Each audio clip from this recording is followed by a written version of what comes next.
சீனாவின் பெரிய நிறுவனங்களின் உயர்மட்ட அதிகாரிகளுடன் பிரதமர் அன்வார் சந்திப்பு.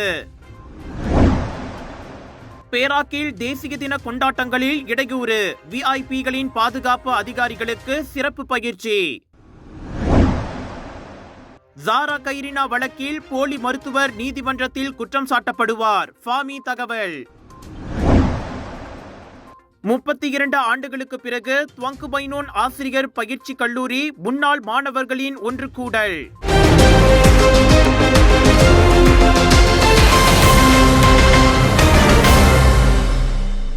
பிரதமர் டத்துஸ்ரீ அன்வார் இப்ராஹிம் சீனாவிற்கான தனது 4 நாள் அலுவல் பயணத்தின் ஒரு பகுதியாக இன்று அந்நாட்டின் முக்கிய நிறுவனங்களின் உயர்மட்ட நிர்வாகிகளுடன் சந்திப்பு நடத்தினார். சீனாவின் மிகப்பெரிய மின்வணிக சில்லறை விற்பனையாளரான JD.com உடனான சந்திப்புடன் அவரது தொடர்ச்சியான நடவடிக்கைகள் தொடங்கின. இது நாடு முழுவதும் 580 மில்லியனுக்கும் அதிகமான வாடிக்கையாளர்களுக்கு சேவை செய்கிறது. இந்த நிறுவனம் நஸ்டா 100 உறுப்பினராகவும் ஃபார்ச்சூன் 500 குளோபல் நிறுவனமாகவும் உள்ளது. JD.com அதன் JD குளோபல் எல்லை கடந்த விற்பனை பிரிவு மூலம் மலேசியாவில் செயலில் உள்ளதோடு இது வெளிநாட்டு பயணீட்டாளர்களுக்கு எல்லை தாண்டிய மின்வணிக சேவைகளை வழங்குகிறது. JD லாஜிஸ்டிக் தலைமை நிர்வாக அதிகாரியும் அதன் நிர்வாக குழுவின் உறுப்பினருமான ஹூவே அந்நிறுவனத்தின் பிரதிநிதியாக கலந்து கொண்டார். நாட்டின் ஒரே லாப நோக்கற்ற தொழில்முறை அமைப்பான சீனா செமிகண்டக்டர் தொழில் சங்கத்தின் பிரதிநிதிகளையும் அன்வார் சந்தித்தார். இந்த சங்கத்தின் உறுப்பினர்கள் தொழில்துறையின் உற்பத்தி மதிப்பில் கிட்டத்தட்ட 80 விழுக்காட்டை கொண்டுள்ளனர். இன்று பிற்பகல் மலேசியா சீனா பொருளாதார மற்றும் வணிக உரையாடலில் அன்வார் கலந்து கொள்வார். இந்த மாநாட்டில் பல்வேறு துறைகளை சேர்ந்த 180 சீன வணிக மற்றும் தொழில்துறை தலைவர்கள் கலந்து கொள்கிறார்கள். நாட்டின் தலை சிறந்த ஹோல்சேலர் மற்றும் ஆன்லைன் வியாபாரிகள் ஒன்று கூடும் கலர்ஸ் ஆஃப் இந்தியாவின் பிரம்மாண்டத்தின் உச்சகட்டம் south east Asia Deepavali festival trade expo 3 September தொடங்கி 7 செப்டம்பர் வரை சுத்ரா மால் ஜோஹர் பாரு ஜோஹரில் கோலாகலமாக நிறைய பெருவிழாக்கள் காத்துக் கொண்டிருக்கின்றது. உணவு பெருவிழா இன்னும் ஏகப்பட்டதுங்க. வாங்க மகிழ்ச்சியா ஒரு பொழுதை கழிக்க ஒரு நன்னாளுங்க. சுத்ரா மால் ஜோஹர் பாரு ஜோஹரில் 80% கழிவு, பிக் சேல், பிக் டிஸ்கவுண்ட்.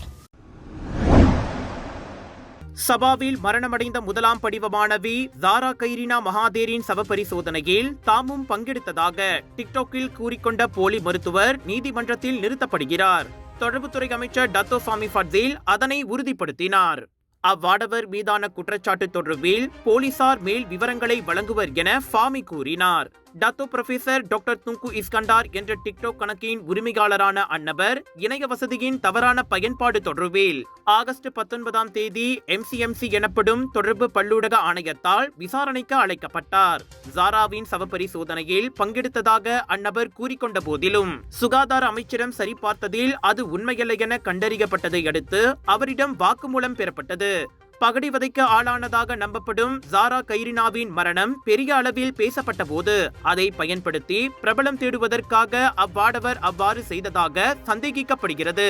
இந்நிலையில் 1998ஆம் ஆண்டு தொடர்பு பல்லூடக ஆணைய சட்டத்தின் கீழ் குற்றம் நிரூபிக்கப்பட்டால் அவருக்கு அதிகபட்சமாக 5 லட்சம் ரிங்கேட் அபராதமும் 2 ஆண்டுகள் சிறை தண்டனையும் விதிக்கப்படலாம். போலீஸ் மறுபக்கம் தேச நிந்தனை சட்டத்தின் கீழ் அச்சம்பவத்தை விசாரித்து வருவது குறிப்பிடத்தக்கது. Ready to take your golf game to the next level?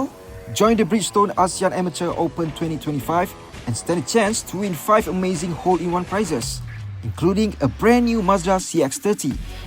Don't miss out. Register now at bridgestoneasianamateur.com.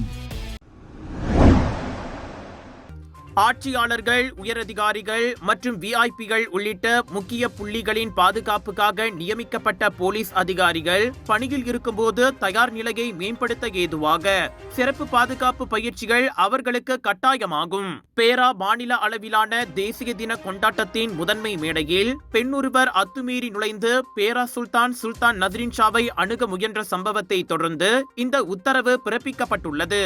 சுல்தான் மற்றும் மாநில ஆளுநர்கள் உட்பட அனைத்து மாநில தலைவர்களுக்கான பாதுகாப்பின் அம்சங்கள் அதிகரிக்கப்படும் என தேசிய போலீஸ் படை தலைவர் டத்துஸ்ரீ முகமது காலித் இஸ்மாயில் கூறினார். அரண்மனை மற்றும் மாநில அரசாங்கத்திற்கு நியமிக்கப்பட்ட அனைத்து அதிகாரிகளுக்கும் UTK எனப்படும் சிறப்பு நடவடிக்கை பிரிவு மற்றும் கொமாண்டோக்களின் கூறுகளை இணைப்பதன் மூலம் மெய்காப்பாளர் பயிற்சி நெறிப்படுத்தப்படும் என்றார் அவர்.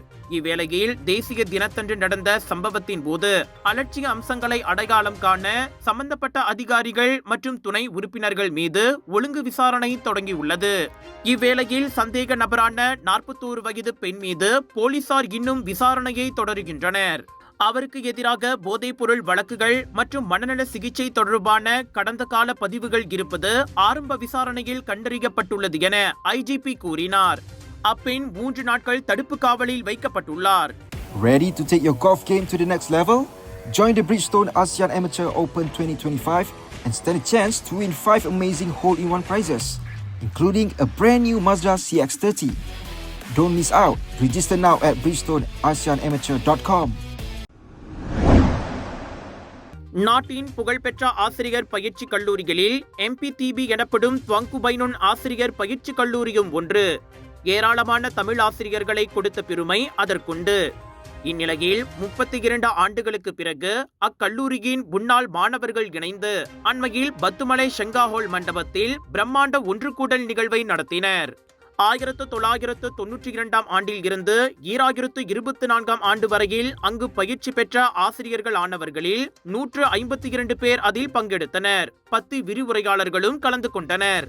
சிறப்பு விருந்தினராக மாய்கா தேசிய துணைத் தலைவர் டத்தோஸ்ரீ M. சரவணன் பங்கேற்று சிறப்பித்தார். MPTBயில் தங்களின் நினைவலைகளை மீண்டும் பகிர்ந்து கொள்ளவும் பல ஆண்டுகளாக அவர்கள் கட்டி எழுப்பிய நட்பு மற்றும் தொழில்முறை பிணைப்புகளை கொண்டாடவும் முன்னாள் மாணவர்களுக்கு இச்சந்திப்பு சந்தர்ப்பமாக அமைந்தது.